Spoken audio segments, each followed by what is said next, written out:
हे दोस्तों, आ चुके हैं नई वीडियो के साथ। मैं प्रवीण आज आपके साथ डिस्कस करने वाला हूँ ब्लड एंड इट्स कंस्टिट्यूएंट्स के बारे में। लेकिन स्टार्ट करने से पहले अगर आपने वीडियो को लाइक और चैनल को सब्सक्राइब नहीं किया हो तो फटाफट लाइक और सब्सक्राइब ठोक दो and stay tune for more educational videos. Start करते हैं इंट्रोडक्शन से। ब्लड एक फ्लूइड कनेक्टिव टिश्यू है जो कंटिन्यूसली सर्कुलेट होता है around the body.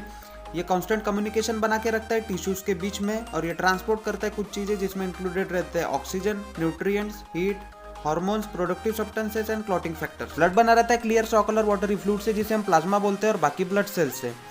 Plasma 55% contain करता है टोटल वॉल्यूम ऑफ ब्लड के और बाकी ब्लड सेल्स 45%। ब्लड हमारे 7% रहता है टोटल बॉडी वेट के। ये प्रोपोर्शन वुमन में कम रहता है। जो ब्लड वेसल्स में ब्लड प्रेजेंट रहता है वो हमेशा मोशन में रहता है क्योंकि पंपिंग एक्शन ऑफ हार्ट की वजह से। प्लाज्मा क्या होता है? प्लाज्मा बना रहता है वाटर से 90 to 92% और बाकी सस्पेंडेड सब्सटेंस है जिसमें इंक्लूड होते हैं plasma proteins, inorganic salts, nutrients, waste material, hormones and gases. अब बढ़ते हैं ब्लड सेल्स की ओर। मेनली 3 टाइप्स के ब्लड सेल्स होते हैं। फर्स्ट है इरिथ्रोसाइट जिसे हम रेड ब्लड सेल बोलते हैं। सेकंड है ल्यूकोसाइट जिसे हम व्हाइट ब्लड सेल बोलते हैं। थर्ड थ्रोम्बोसाइट जिसे हम प्लेटलेट्स बोलते हैं। ये जो ब्लड सेल्स रहते हैं वो सिंथेसाइज होते हैं रेड बोन मैरो में और जो प्रोसेस होती है ब्लड सेल फॉर्मेशन की उसे हम हीमोपोएसिस भी बोलते हैं। पढ़ते हैं फर्स्ट ब्लड सेल की ओर जो है इरिथ्रोसाइट जिसे हम रेड ब्लड सेल भी बोलते हैं, जो कंटेन करता है 99% ऑफ ऑल ब्लड सेल्स। ये बाइकनकेव डिस्क की तरह रहते हैं जिसमें न्यूक्लियस प्रेजेंट नहीं रहता है और जिसकी डायमीटर रहती है 7 माइक्रोन मीटर। इसका मेन फंक्शन है गैस ट्रांसपोर्ट करना जिसमें इंक्लूड होते हैं ऑक्सीजन और समटाइम्स कार्बन डाइऑक्साइड। इसकी नॉर्मल वैल्यू जो रहती है मेल में वो रहती है 4.5 to 6.5 मिलियन क्यूबिक माइक्रोमीटर और फीमेल में जो रहती है 3.8 to 5.8 million cubic micron metre. Red blood cell की जो बनने की प्रोसेस होती है 7 डेज की रहती है जिसे हम इरिथ्रोपाइसिस भी बोलते हैं और इसकी जो टोटल लाइफ स्पैन रहती है वो रहती है 120 डेज। आप स्क्रीन पर दिए गए इमेज में बराबर देख सकते हो कि रेड ब्लड सेल किस तरह से दिखाई देती है। बढ़ते दूसरी सेल की ओर जो है ल्यूकोसाइट जिसे हम WBC भी बोलते हैं। ये सेल का मेन फंक्शन है डिफेंस और इम्यूनिटी में। ये डिटेक्ट करता है फॉरेन बॉडी और एबनॉर्मल मटेरियल को और उसको अपने डिफेंस मैकेनिज्म के थ्रू डिस्ट्रॉय करता है। ल्यूकोसाइट्स तो बोलने के लिए लार्जेस्ट ब्लड सेल है पर वो कंटेन करता है सिर्फ 1% ऑफ ब्लड वॉल्यूम।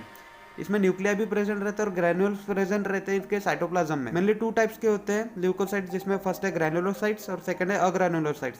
ग्रैनुलोसाइट्स में आते हैं न्यूट्रोफिल्स, एसिनोफिल्स एंड बेसोफिल्स। अग्रैनुलोसाइट्स में आते हैं मोनोसाइट्स और लिम्फोसाइट्स। तो बढ़ते हैं ग्रैनुलोसाइट्स की ओर। ग्रैनुलोसाइट्स जो रहते हैं मल्टीलोब न्यूक्लिया प्रेजेंट रहता है उनके साइटोप्लाज्म में और ग्रैनुल्स प्रेजेंट रहते हैं इसीलिए उसे हम ग्रैनुलोसाइट्स भी बोलते हैं। एसिनोफिल्स जो रहते हैं वो रेड एसिड आई की तरह दिखती है जिसे हम यूसिन बोलते हैं।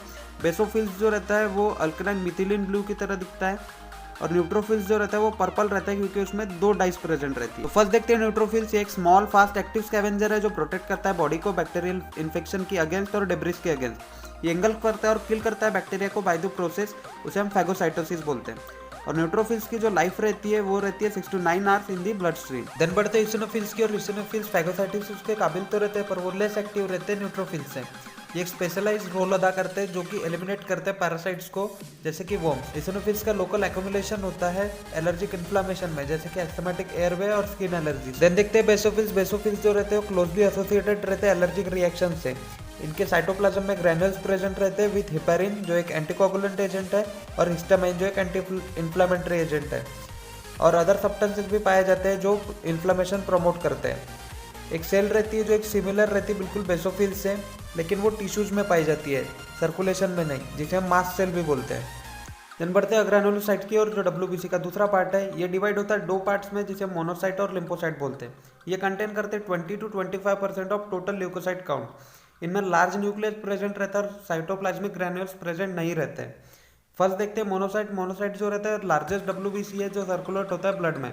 इसमें बहुत ज़्यादा मोटिलिटी रहती है और ये फैगोसाइटिक रहता है एक्शन में। ये माइग्रेट होकर टिश्यू में जाता है और डेवलप हो जाता है माइक्रोफेजेस में।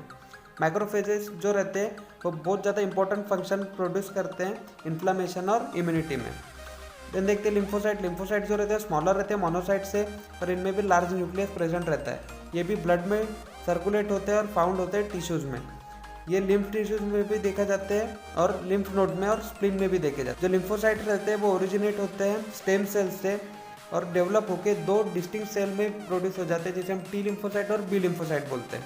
आप इमेज में क्लियरली देख सकते हो आपको तीनों ग्रैनुलोसाइट दिखाए गए हैं, न्यूट्रोफिल, इसिनोफिल्स और बेसोफिल्स। इनके साइटोप्लाज्म में ग्रैन्यूल्स और न्यूक्लियस दोनों प्रेजेंट है और नीचे दिए गए अग्रैनुलोसाइट्स में इनके साइटोप्लाज्म में सिर्फ न्यूक्लियस प्रेजेंट है, ग्रैन्यूल्स प्रेजेंट नहीं है। देन बढ़ते हैं थर्ड एंड लास्ट सेल की और जो है थ्रोम्बोसाइट जिसे हम प्लेटलेट्स भी बोलते हैं। इसके जो डिस्क रहते हैं वो बहुत स्मॉल रहते हैं और इसकी जो डायमीटर रहती है वो 2 to 4 माइक्रोन मीटर रहती है। ये बनते हैं रेड बोन मैरो से। इसमें कोई न्यूक्लियस प्रेजेंट नहीं रहता है, साइटोप्लाज्म में ग्रैन्यूल्स प्रेजेंट रहते हैं और ऐसे वैरायटी वाले सब्सटेंस प्रेजेंट रहते हैं जो कि प्रमोट करते हैं ब्लड क्लॉटिंग को, जिसे हम हेमोस्टेसिस भी बोलते हैं, सिसेशन ऑफ ब्लीडिंग। जो नॉर्मल प्लेटलेट काउंट रहता है वो रहता है 1,50,000 to 4 lakh cubic micron metre. इसकी जो लाइफ स्पैन रहती है वो रहती है 8 to 11 डेज। आप इमेज में क्लियरली देख सकते हो और प्लेटलेट्स को आइडेंटिफाई कर सकते हो।